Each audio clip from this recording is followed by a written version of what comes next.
The Clean Power Hour is brought to you by CPS America, the maker of North America's #1 three-phase string inverter, with over 6 gigawatts shipped in the U.S. The CPS America product lineup includes three-phase string inverters ranging from 25 to 275 kW. Their flagship inverter, the CPS 250-275, is designed to work with solar plants ranging from 2 megawatts to 2 gigawatts. The 250-275 pairs well with CPS America's exceptional data communication, controls, and energy storage solutions. Go to chintpowersystems.com to find out more. In the game of life, risk is a great thing. It could be a good thing, but in project development, it's usually bad. It's usually frowned upon, right? And so the best way to really assess risk is through due diligence, and that's what we offer at Transect is environmental due diligence, because knowing about risks ahead of time, being Captain Obvious here, really sets up the project for fewer risks and a greater chance of success. Are you speeding the energy transition? Here at the Clean Power Hour, our hosts Tim Montague and John Weaver bring you the best in solar, batteries, and clean technologies every week. Want to go deeper into decarbonization? We do too. We're here to help you understand and command the commercial, residential, and utility solar, wind, and storage industries. So let's get to it. Together we can speed the energy transition. Today on the Clean Power Hour, streamlining environmental permitting in clean energy development. I'm Tim Montague. Welcome to the Clean Power Hour. Check out all of our content at cleanpowerhour.com. Please give us a rating and a review on Apple and Spotify so that others can find this content. My guest today is Robin Laine. She is the CEO and co-founder of a company called Transect. Welcome to the show. Definitely. You and I have a few common threads. We both work in clean energy. We're both trained ecologists. And the energy transition is a totally doable thing, but the challenges are many. I like to say it's much easier to slow things down or break them than it is to make them go faster.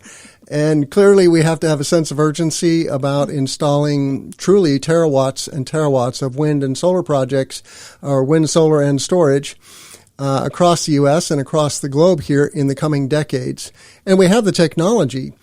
I'm not sure if we have the human wherewithal or processes in place to do this in as timely a manner as we need to, but we can certainly try. So tell us a little bit, Robin, about your background and how you got interested in the energy industry and then ultimately wound up co-founding Transect. Yeah, absolutely. Thanks. So my background is in environmental consulting, biology, really. I started out as a field tech, like hiking boots, snake guards, backpack full of water, the whole thing, out in the field, looking for things like endangered species, wetlands, archaeological issues, hazardous materials, things like that. I worked my way up through kind of the levels of management, I guess, to where I started doing more of the proper permitting work. So helping our land developer clients understand what issues they had on site around natural resources issues, helping them plan around them, or if they had to impact them, getting whatever permits were necessary from the Corps of Engineers, a federal agency, or federal land manager, or the U.S. Fish and Wildlife, whoever it was, or the state or local agency, whatever mitigation they needed. And so that's really where I got, really into this environmental policy space and understanding the steps that it takes a land developer to get from the beginning of a project, kind of picking the right site, all the way through to construction ready in the environmental kind of vertical, and found a lot of inefficiencies in that industry, which eventually led me to start Transect, but not before I did quite a bit of work, kind of cross industry. I did a lot of work in commercial real estate, public projects, roads. I did some work in traditional energy, and then really started to get into renewables a little bit as I was transitioning out of kind of my consulting career, but really started Transect right about the same time that the energy transition really kicked off. And so at this point in time, mostly we're serving the renewable energy space in this land race that we're in right now in the energy transition. And if I'm a project developer What is it that I am looking for that Transect can provide? Yeah, so in the game of life, risk is a great thing. It could be a good thing, but in project development, it's usually bad. It's usually frowned upon, right? And so the best way to really assess risk is through due diligence, and that's what we offer at Transect is environmental due diligence, because knowing about risks ahead of time, being Captain Obvious here, really sets up the project for fewer risks and a greater chance of success. And so what my job as a consultant was to help my clients, my land developer clients, anticipate and manage those risks. But it was a legacy process. It was time consuming. It was lots of paperwork and billable hours, kind of like attorneys. I took that process and I automated it. So we do a lot of that in just minutes now, really allowing you, if you're in this hypothetical solar developer example, to really change the way you think about environment and environmental risk. Most solar developers, some of the first things that come to mind when they think about building a site or transmission line are proximity, maybe to a substation, interconnection queues and capacity, routing, things like that. You could find the perfect site, but if it's, let's say, in the Northeast and covered in Indiana bat trees, for instance, that site may actually be perfect once you find out there's a 2-year permitting timeline. So it's really important, and my goal here is to help solar developers really consider environment when the project is a twinkle in their eye, we'll say it that way, when they're considering all of those other major and very important project constraints, that environmental is on that list. Previously, it was hard to do that because consultants are kind of a black box and hard to get to and expensive, and you don't call them until later. We wanted that information to be available now, because what's good for business or what's good for the environment is also good for business. So I guess tell us a little more and juxtapose a little more about how developers are, many of them still working with civil engineering firms to look at things like endangered species, stormwater runoff, flooding issues, potential flooding issues, and any other environmental issues that may come up in the process of developing any particular parcel into a wind, solar, or storage project. And if you could, it's very easy to say, well, we do this much faster. We automated this process. What took weeks now takes minutes. How do you do that? That's a great question. So again, we're really back to the best place to avoid problems is at the beginning. What do they say? An ounce of prevention, right? That's really the space that we're playing in. Is there's so much we can avoid and our developer friends can avoid on the back end around permitting, not having enough acreage, bothering landowners, and then realizing the sites aren't good enough. If we do that ounce of prevention ahead of time, and that's what we're doing at Transect. So back when I was a consultant, and maybe these legacy processes that, like engineering firms used to call me and as a consultant, and we could help them out on their feasibility analyses, right? And you're right, it was a weeks-long process because it was a lot of digging into the research. There's a lot of online publicly available data sets, but they're disparate. At least now they're publicly available online. You used to have paper copies of maps back in the day. There, you have to go research all of the permits for a particular location. You have to double, just because they're, especially in the changing nature of local rules and regs, what was true 6 months ago might not be true now. And so you're constantly doing a research project as a consultant, looking for the latest and greatest data, putting it in a PDF. A PDF is also pretty limited. You can really only have, 15 or 20 different constraints, maybe 5 to 10 maps in a report like that, because you're really just limited on time and resources. This kind of desktop report or critical issues analysis or constraints analysis, whatever you want to call it, is really a bit commoditized. So you can't charge a ton of money for it. So there's really only limited time and space in which you can do the research and turn around this PDF, this static PDF. What we do at Transect is we do all of that research. We have ex-consultants on our team. Our consultants do all of that research, and we put it into a series of databases consisting of publicly available data that everyone uses. That's table stakes. We have proprietary data sets. And then we also have consulting intelligence that we apply to all of that. And so when our customers log into our app, for instance, they tell us where their project location is, or they can use some of our site selection tools to help them find the right project parcel or collection of parcels for them. Once they log in, they choose or draw their project boundary, and in just answer a few questions about what kind of project it is, how it's funded, because that does impact the permit matrix, really.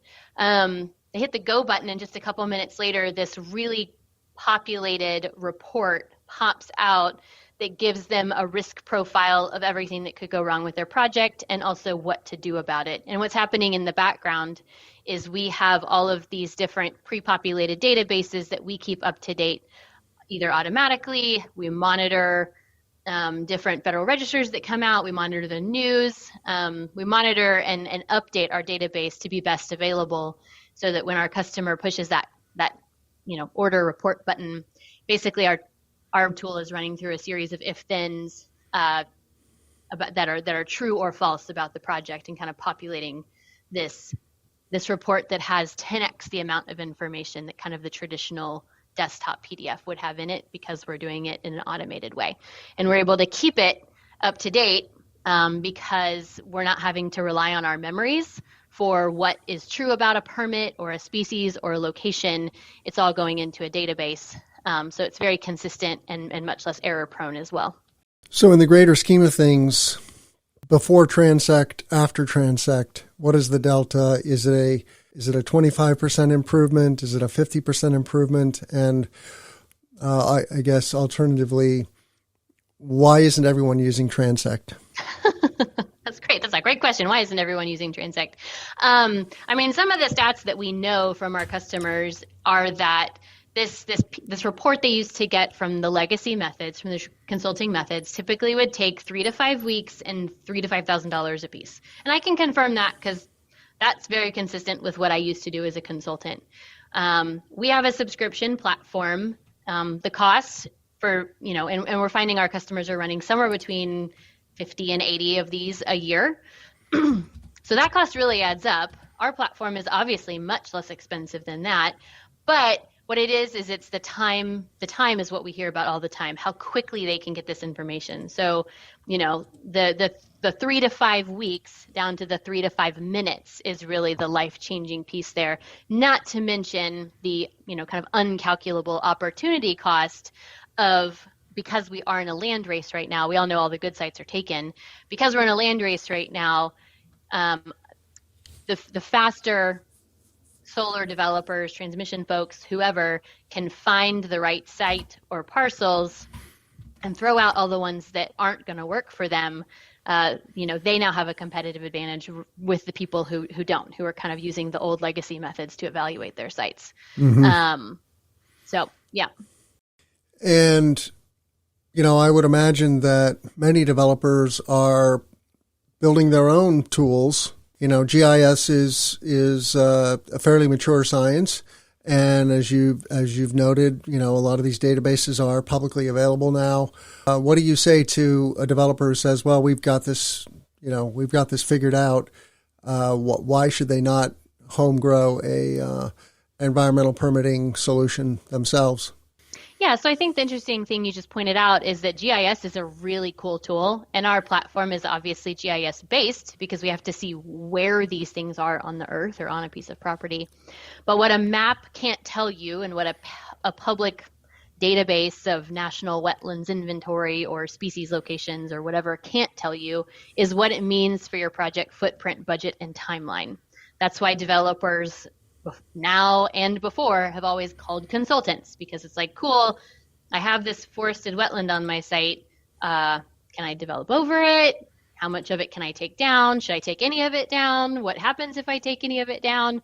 Right. And so that's where they would look to people like me, and now people like now tools like our app, for that consulting intelligence. And so that's really the value that we bring, is that automated consulting intelligence, So a lot of our users do have in-house GIS tools, or they make use of Google Earth and things like that. And we do have some export capabilities from our app. So information that you get from our app, we know that they're used in those kinds of tools, and that's great. But what's key is really that permitting report, that permit matrix with all of kind of the context around when do you need to do what, who do you need to call.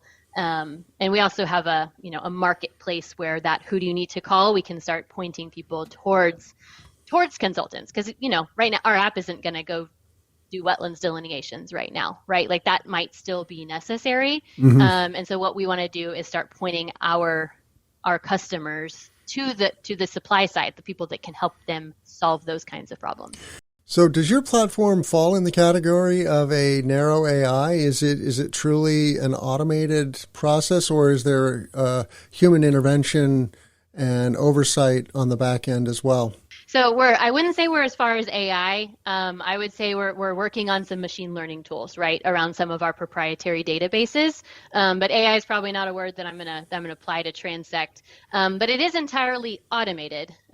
We are populating and updating the platform and the databases on the back end, but when the customers are using it, there is no interaction with us unless they reach out to us. We have a bit of a consultant in your pocket program where if they have questions about something, or they want to be connected with someone who can help answer or who can help do a survey for them or something, they can chat with us, and we're available. That's the only human interaction that we have in the app is kind of more on a kind of a customer service basis.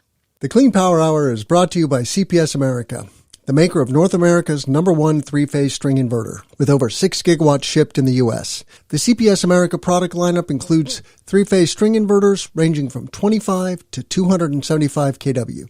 Their flagship inverter, the CPS 250-275, is designed to work with solar plants ranging from 2 megawatts to 2 gigawatts. The 250-275 pairs well with CPS America's exceptional data communication, controls, and energy storage solutions. Go to chintpowersystems.com to find out more. So let's zoom out for a second. And, we've installed a terawatt of solar now globally. We passed that benchmark in 2022. It's estimated that the second terawatt is going to come online in the next couple of years. So there is a lot of acceleration in wind, solar, and battery storage now. What's at stake, and have you done any kind of a global analysis to plant a seed for developers, to help them realize the benefits of going further faster? That's the game I talk about a lot here on the podcast, is how do we accelerate the clean energy transition in functional ways? Mm-hmm. Yeah. Well, fortunately, there's a lot of people who have seeded the truth for us. The Brookings Institute had an article about how environmental permitting could absolutely be one of the things that holds up the energy transition. The White House has talked about it. I think the New York Times has come out about environmental permitting. So we are out there. There are folks out there talking about it, and we are just trying to support that narrative because we believe it's true. There are, if you look at like today's graduation rates for students, we have actually a lot more students going into the environmental and climate space because it's a very interesting and hot topic because of the energy transition. But when you look at where they're landing, fewer and fewer of them are landing on the developer consultant side, and more of them are landing on the kind of NGO activism, academia side. And so we're really getting to a place where we have fewer and fewer of the resources like I used to be, and we have more and more of the need because, as you said, we have some massive energy plans, and all of that energy transition comes with a lot of land development, and land development does have environmental impact, and so we are definitely headed to a place where technology is going to be required, and we're the first to get here. I'm sure we won't be the last. But we can't do things the old way if we're going to meet these energy transition goals. There's too much to do and too little time, And we've got some major publications that know that. We know that. Our customers are figuring that out. And that's a big part of why folks are using our app, because we are in a land race. There's a lot to do, and there's just not really time to waste. Plus, it is getting harder and harder to find consultants that are ready to kind of jump on a project and do the work and kind of meet those project deadlines. I know that you've been making the rounds in Washington, D.C., talking to legislators. What were some of your takeaways from that process?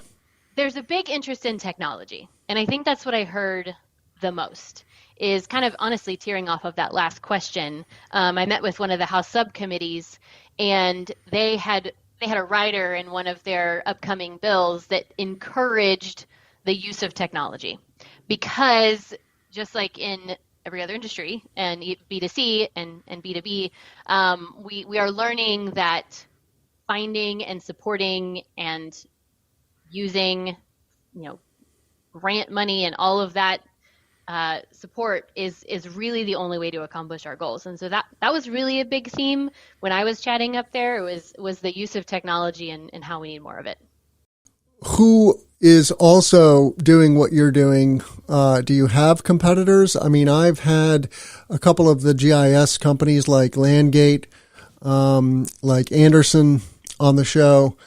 Are you complementary or competitive with those companies? I think most of the time we're complementary. I know we have customers that use both us and Anderson. Anderson is great. They are really pointed towards what I would call more the physics of the market. I believe that they are headed more towards, and you would know better than I did because you had them on your podcast, but more towards market information, rates, capacity, queues, and things like that. And that's super important data. I hear a lot from our customers that three of the most important things are kind of like the permitting, the queues, and then the community sentiment, right? And so I get that that's a huge deal, and and that's why I think it's complementary. Landgate, I know they have some kind of more real estate type information in there. So it makes sense that there is, parallel uses of GIS here. But we all are kind of serving in different verticals, and as far as I know, we are the kind of the first and only group that's a dedicated SaaS platform that really focuses on environmental. Now, our customers, that was our flagship tool, was our Transect report. Really, our customers kind of drove us into site selection and things like that because our customers were running million-acre Transect reports so that they could kind of pick and choose the parcels that worked for them, and that was a bad experience for everyone. So we built them kind of a more of a GIS-y type site selection tool. But really the main value that our customers get is that environmental intelligence, what if scenarios around buildable areas, and then our marketplace, which connects them with those services that they need in kind of an easy budget friendly way. Agreed. I think they're complementary. So what else should our listeners know? I am happy to talk about any aspect. I mean, getting projects permitted successfully is really vital, right? And de-risking and dequalifying projects that are not going to make muster, so to speak, is vital. As you point out on your website, 90% of parcels get disqualified for some reason in the development process, and so it's easy to get your hopes up about your project, but the odds are against it in the long run. And of course, if you can more rapidly separate the wheat from the chaff, so to speak, that would be a good thing. Yeah, that's absolutely right. I mean, there are certainly ways to mitigate the risk, but kind of taking a step back and talking about the risk for just a second, there's kind of a few main areas of risk that I think about when we don't consider environmental early on in a process. I kind of mentioned the Brookings Institute. They made a build about timeline delays, right? Timeline delays are a big one because you don't want to get stuck in some long permitting process, miss a species survey season and have to wait for another year. There's a lot of timeline, constraints in that. Obviously overrun budgets, kind of general project risk success. Like I said, like you just mentioned with the 90% of sites are just not viable. One of the interesting pieces, though, is the kind of public and stakeholder perception. I hear this a lot from my customer, from our users, that public and stakeholder perception and community sentiment is more and more of an issue than it used to be, especially around like local permitting and things like that. And community opposition can use several different arguments to kind of deny solar development or deny permits or oppose those kinds of developments. And one of those very well could be environmental impacts. And so we really encourage our customers to make sure they're considering environmental, especially avoidance and minimization strategies as much as possible, and promoting those and saying, here's what we're avoiding, maps of buffers around things, right? If it makes sense for their project, because that goes a long way showing good faith with communities. And so, in order to do that, our customers are like, well, okay, cool. So we have the old legacy way of evaluating risk. But with tools like Transect, the key really to avoiding that risk is to consider impacts to the environment as early in the process as possible. And for us, we have tools around three kind of things, because we feel like it helps do that. One is in the site selection process. Like I said, our customers are looking at things like capacity and proximity all the time, but environmental might be a later thought. We're encouraging our customers to consider, and the full solar community, renewables community really, to consider environmental impact and landscape impact as early in the site selection process as possible. Sometimes you can't avoid all the impacts, right? You have to build on a site. And so that's where avoidance and minimization is key. So that early planning, want to make sure that, if you do have to deploy solar on a site, that when you're doing that land planning, you're really avoiding those environmental issues. And one, avoidance minimization is always good, but two, it's also making sure that they still have enough land left over for that site, right? It takes X number of acres to build a megawatt, so everyone has acreage goals. So just because a site looks like it has the right amount of acres, by the time you avoid floodplains and do setbacks on habitat or trees or whatever, do you still have enough buildable acres left over? Or that's oftentimes one of the reasons why a site gets washed out. And then third is really the impact to the timeline. A lot of our customers know about interconnection queues and supply chain issues, but a long permitting timeline can impact the project just as much. And so there's a lot of risk to kind of manage that really can be addressed really easily with our technology. Those are kind of the three big problems that we solve at the beginning of the process to really promote project success in the end. So final question. What do you say to critics of clean energy development? There's a lot of misunderstandings and misperceptions about what certainly solar is. Wind is more mature here in the U.S. It's been around longer. I like to say I'm glad I'm not a wind developer. I think that is more difficult when it comes to local relations. But what do you say to critics of clean energy development in terms of the environmental impact of what the big picture, energy transition means for the United States? Yeah, I think the thing to think about is how much opportunity we have to, and this is a little bit of a challenge that can also be posed to the solar developers, is there is a way to do solar that supports biodiversity, supports agriculture, supports the local community and things like that. And I think that, I think the public needs to, kind of the opposition side needs to have ears to hear that. But I think that, us in the clean industry also need to do a really great job of promoting that. And so, because ultimately we are, and I know different communities feel differently about energy sources and things like that. But really, energy independence and getting to a place where we are addressing some of these climate issues is a priority. And I think I looked at the statistics, and most people agree that climate change is real and that an energy transition is good, kind of regardless. And so I think, there are some interesting studies now about how solar can support biodiversity, really cool things that can grow underneath solar. And so I think we just need to be looking for those opportunities and realize it's not just an eyesore on the landscape, but that it is actually an opportunity on both sides to create something beautiful. Well said.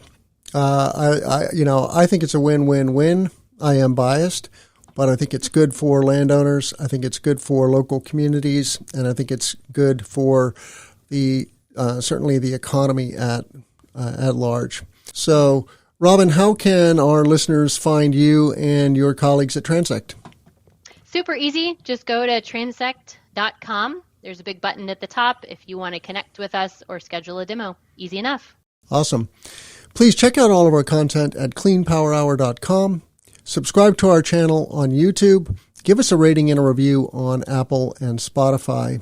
I'm Tim Montague. Thank you, Robin Laine, CEO and co-founder of Transect, for coming on the show today. Much appreciated.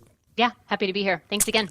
Let's grow solar and storage. I'm Tim Montague. The Clean Power Hour is brought to you by CPS America, the maker of North America's #1 three-phase string inverter, with over 6 gigawatts shipped in the U.S. The CPS America product lineup includes three-phase string inverters ranging from 25 to 275 kW.